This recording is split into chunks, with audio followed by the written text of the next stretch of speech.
फ़र्ज़ नमाज की तीसरी और चौथी रकत के अंदर सूरह फातिहा और उसके साथ सूरत मिलाने का क्या हुक्म है।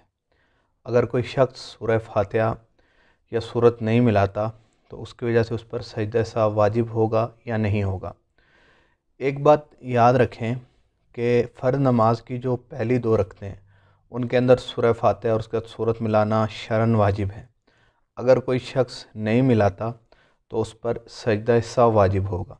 लेकिन फ़र्ज़ नमाज की जो तीसरी और चौथी रकत है उसमें सूरह फातिहा का मिलाना बेहतर है।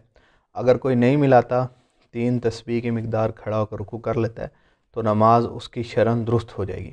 अलबत्ता तीसरी रकत के अंदर सूरह फातिहा अगर कोई पढ़ ले, उसके साथ सूरत नहीं मिलानी, यही सुन्नत है।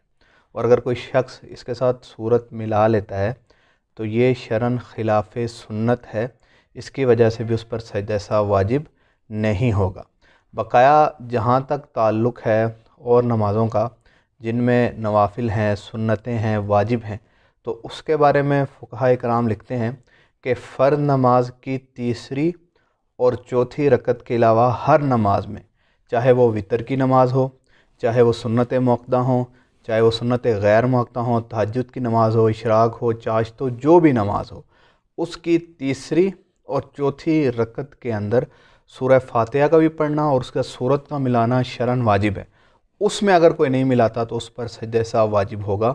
लिहाजा फ़र्ज़ नमाज की जो तीसरी और चौथी रकत है उसमें सूरत नहीं मिलानी, यही सुन्नत है। और अगर कोई मिला देता है तो उस पर यह है कि सजदा सahव वाजिब नहीं होगा, ज़्यादा से ज़्यादा खिलाफ सुन्नत है। और इसके अलावा जितनी भी नमाज़ें नवाफिल हैं, वितर हैं और इसी तरह सुन्नतें हैं, उनमें तीसरी और चौथी रकत में सूरह फातिहा के साथ सूरत का मिलाना ज़रूरी है। कोई नहीं मिलाएगा तो सजदा सahव वाजिब होगा। जज़ाकल्लाहु खैरा।